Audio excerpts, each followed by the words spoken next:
الله أكبر الله أكبر الله أكبر الله أكبر الله أكبر الله أكبر الله أكبر الله أكبر الله أكبر.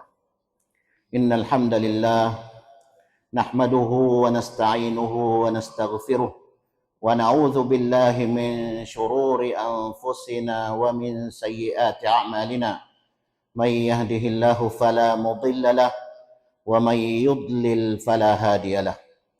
وأشهد أن لا إله إلا الله وحده لا شريك له وأشهد أن محمدا عبده ورسوله. Mga kapatid na nananampalataya sa Allah subhanahu wa ta'ala, isang malaking biyaya sa atin ng Allah subhanahu wa ta'ala na naabutan natin ang buwan ng Ramadan. Naisagawa natin ang mga pag-ayuno, naisagawa natin ang mga pagdarasal. At isang malaking biyaya din sa atin ng Allah subhanahu wa ta'ala sa araw na ito, sapagkat naabutan natin ang araw na ito, araw na kung saan ay ito yung pagtatapos natin sa ating pag-ayuno sa buwan ng Ramadan. Ito yung araw na gantimpala, araw ng gantimpala na kung saan ay sa awa ng Allah subhanahu wa ta'ala ay nakarating tayo dito sa araw na ito na maayos ang ating pagsasagawa ng mga iba't ibang uri ng pagsamba sa Allah subhanahu wa ta'ala. Mayroon sa atin ay talagang hindi niya akalain na makayanan niyang matapos ang isang buwan na pag-ayuno. Mayroon sa atin na talagang hindi niya akalain na makayanan niyang magsala ng tarawih sa loob ng isang buwan. Makayanan niyang magsala ng tahajjud. Mayroon sa atin na hindi niya akalain na makayanan niya basahin ang buong Quran, o kaya ay ang kalahati ng buong Quran, o kaya ay 1/4, o kaya ay ilang sura sa banal na Quran. Hindi natin akalain na makaya natin itong basahin. Biyaya ng Allah, napakalaking biyaya ng Allah subhanahu wa ta'ala. Ang dami-daming mga ginawa natin na mga pagdarasal, mga pagsamba sa Allah subhanahu wa ta'ala. Huwag natin isipin na ito ay nagbibigay sa atin ng paghihirap. Kasi marami tayong mga narinig sa mga araw ng Ramadan na kapag hindi lang magkasuhur ay ang iniisip na niya ay hindi na niya kayang mag-ayuno. Hindi na niya kayang mag-fasting, pero sinubukan niya at nakaya na rin niya. Tingnan ninyo mga kapatid na nananampalataya sa Allah. Hangad ng Allah subhanahu wa ta'ala na matapos natin itong pag-ayuno, itong mga bilang na nakatakda na sinabi ng Allah subhanahu wa ta'ala sa suratul Baqarah, walitukmilul iddah walitukmilul iddata walitukabbirullaha ala ma hadakum wala'allakum tashkurun. Upang inyong matapos, sabi ng Allah, makumpleto ang idda, ang mga bilang ng pag-ayuno. Ang isang buong buwan na pag-ayuno, either na 29 or 30 days. Ngayon natapos natin 30 days na pag-ayuno natin sa buwan ng Ramadan. Walitukmilul idda, walitukabbirullah.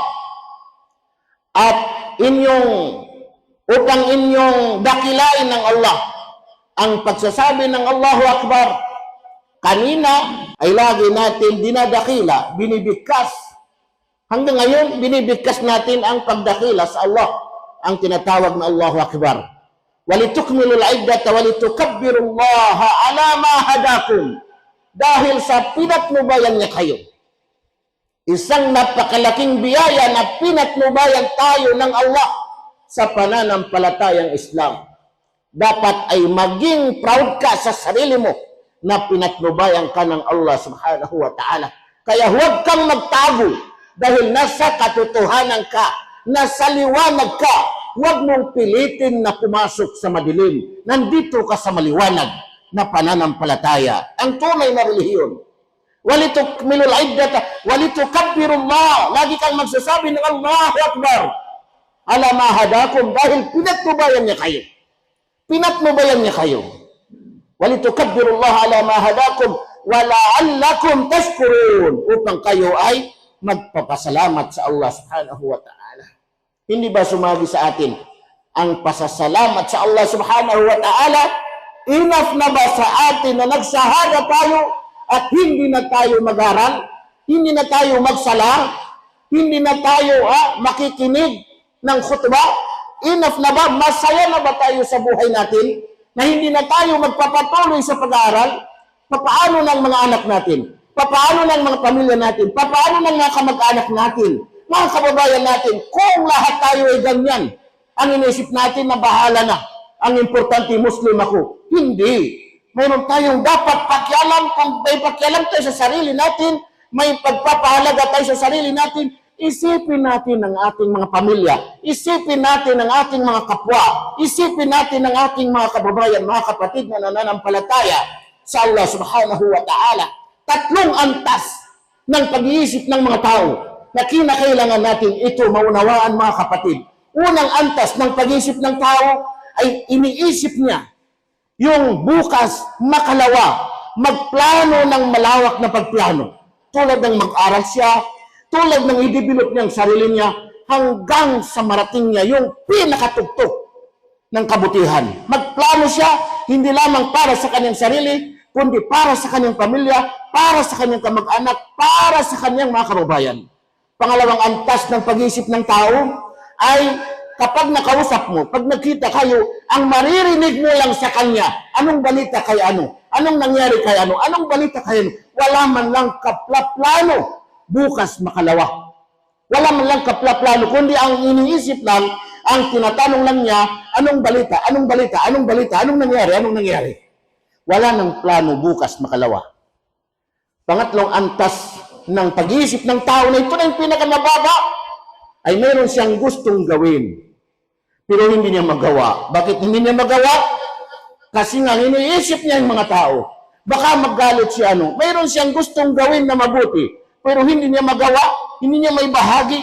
Baka magalit siya ano, baka mahupin siya ano, baka may kung ano-anong iniisip niya na negative, hanggang sa tuluyan na wala na siyang nagawa. Wala nang nagawa sa buhay. Sikapin natin na maging sa pangatlo tayong antas ng pag-iisip ng tao na iniisip niya ang future, hindi iniisip ang ibig sabihin kung ano-ano yung mga balita na nasasagap. Mga kapatid na nananampalataya sa Allah subhanahu wa ta'ala. Sa puntong ito na sinabi ni Propeta Muhammad sallallahu alaihi wasallam, lisa'imi farhatan yafrahuhuma. Sa isang nagayuno ay mayroong dalawang kasiyahan na siya ay nagiging masaya. Masaya ka. Sa ano itong dalawa? Sabi ni Propeta, idha aftara fariha bi fitrihi. Kapag siya ay tumigil na sa pagayuno. Sa paliwanag nito, katulad nito. Kapag natapos na ang pagayuno, natapos na ang buong buwan ng Ramadan, fariha bi fitrihi, ay masaya siya sa kanyang pagtatapos sa pagayuno, pagpigil sa pagayuno sa buwan ng Ramadan. Bakit siya masaya? Kasi sabi ng mga ulama, mayroong pakiramdam ang isang tao. Mayroon siyang nararamdaman na kakaiba. Na naisabuhay niya yung pagdarasal, naisabuhay niya yung pagayuno, naisabuhay niya yung pagbasa ng Quran, naisabuhay niya yung mga pagdadawa, pag-anyaya, lahat ng mga kabutihan. Kaya masaya siya kasi damang-dama niya yung gantimpala ng pagkakaloob ng Allah maliwanag dito sa kanyang sarili. Mayroong sariling pakiramdam o nararamdaman ng isang tao. Pag wala kang nararamdaman na masaya ka sa pagtatapos ng ating pagayuno, ay baka magbalik loob tayo sa Allah subhanahu wa ta'ala. Kasi paliwanag ng mga ulama, itong sinabi ng Propeta Muhammad sallallahu alaihi wasallam, lisa'imi farhatan yafrahuhuma idza aftara fariha bi fitrihi. Pagka tumigil na matapos na yung pagayuno, itigil na niya kanyang pagayuno, ito natapos ng pagayuno sa buwan ng Ramadan, masaya siya. Kasi ito yung araw ng gantimpala pagkakalob ng Allah subhanahu wa ta'ala. Wa idza laqiya rabbahu, kapangalawa, wa idza laqiya rabbahu fariha bi sawmihi, at kapag nakatagpo niya ang kanyang Panginoon, ang Allah subhanahu wa ta'ala, nakita niya ang Allah sa kabilang buhay, fariha bi sawmihi, at masaya siya dahil sa kanyang pag-ayuno, kasi special na gantimpala ng pagkakalob ng Allah, yung pamimigay mo ng kawanggawa, yung pangangaral mo sa mga tao, yung pagsasalita mo ng mga kabutihan, yung pagdarasal, yung pag-hajj, lahat maganda. Pero itong pag-ayuno kakaiba, kasi mismo ang Allah subhanahu wa ta'ala ang magbibigay ng gantimpala.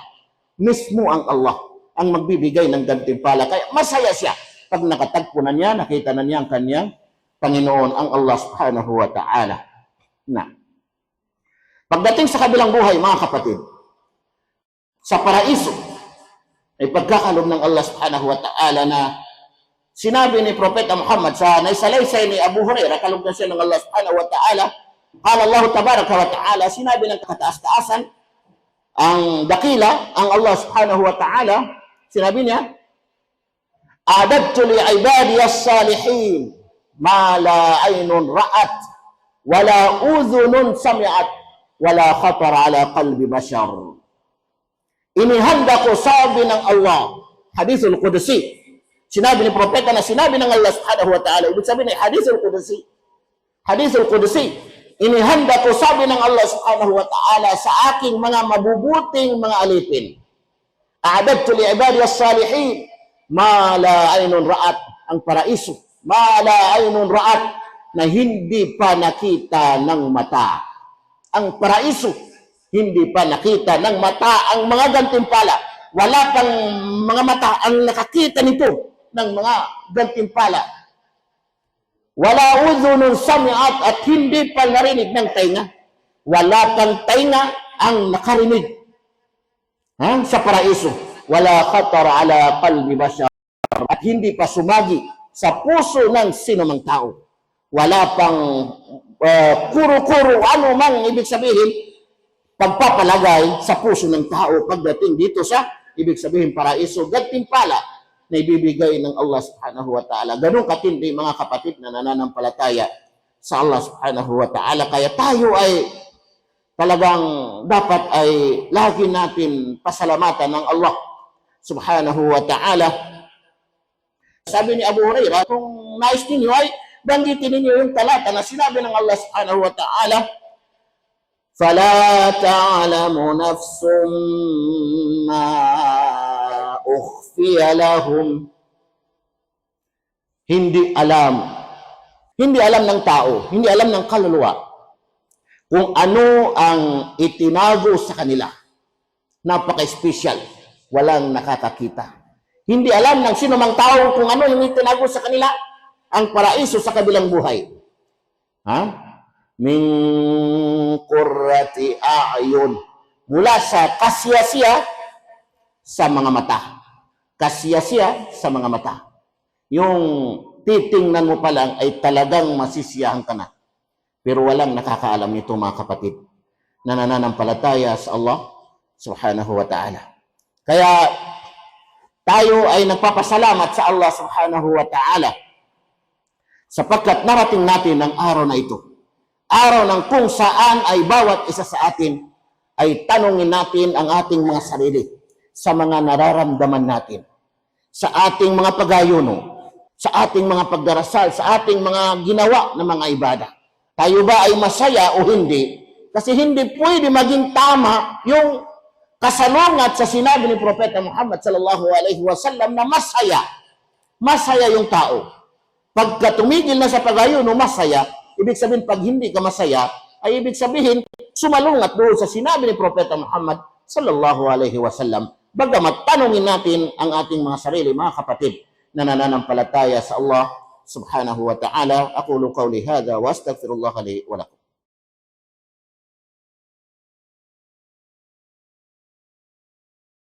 Allahu akbar, Allahu akbar, Allahu akbar, Allahu akbar, Allahu akbar, Allahu akbar. Allahu akbar. Alhamdulillahilladzi hadana lihadza wa ma kunna linahtadiya laula an hadana Allah. Wa ashhadu an la ilaha illallah wahdahu la syarika lah. Wa ashhadu anna Muhammadan abduhu wa rasuluh. Mga kapatid na nananampalataya sa Allah subhanahu wa ta'ala, higit na minamahal ng Allah ang mga tao na bukod sa ginagampanan nila, yung mga obligasyon nila bilang Muslim. Ano yung mga obligasyon natin bilang Muslim?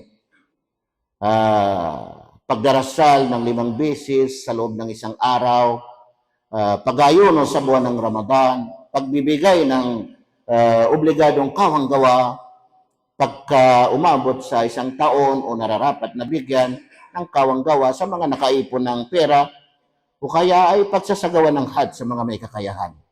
O ano mang mga obligasyon natin na bilang obligado sa ating mga Muslim. Kalugod-lugod sa Allah, minamahal ng Allah.